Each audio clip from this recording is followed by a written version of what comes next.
এখানে উপস্থিত ফেডারেশনের দায়িত্বশীল যারা আছেন, সার্চ কমিটি, মন্ত্রণালয়ের কর্মকর্তাবৃন্দ, খেলোয়াড় এবং দর্শক সহ যারা আছেন সবাইকে শুভ অপরাহ্ন এবং আসসালামু আলাইকুম। আপনারা জানেন অন্তর্বর্তীকালীন সরকার দায়িত্ব নেওয়ার পর থেকে ক্রীড়াক্ষেত্রে সংস্কারের কার্যক্রম চলমান রয়েছে। শুধু মানুষের পরিবর্তন নয়, আমরা ক্রীড়াক্ষেত্রে আরও বেশি ক্রীড়াসুলভ এবং ক্রীড়াক্ষেত্রকে উন্নতির দিকে নিয়ে যাবে এরকম পলিসি নিয়েও কাজ করছি।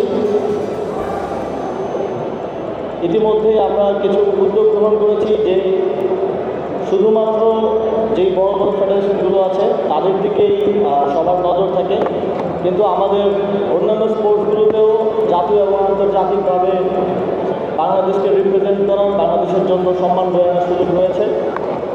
সেই জায়গা থেকে আমরা অন্যান্য ফেডারেশনগুলোর বাজেট, এমপ্লয়মেন্ট জেনারেশনের সুযোগ থাকবে এবং শুধু ঢাকা কেন্দ্রিক স্পোর্টসটা থাকবে না, প্রত্যেকটা বিভাগেই একটা স্পোর্টস, প্রকৃত অর্থে স্পোর্টস হাব বলতে যা বোঝায় সেটা গড়ে উঠবে।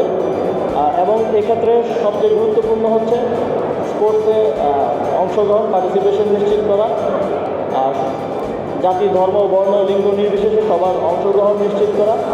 আমরা স্পোর্টসকে যত বেশি প্রমোট করব তত বেশি সোসাইটি থেকে, ইয়ুথদের মধ্য থেকে মাদক সহ আরও যত ইভিল প্র্যাকটিস আছে সেগুলো দূরীভূত হবে।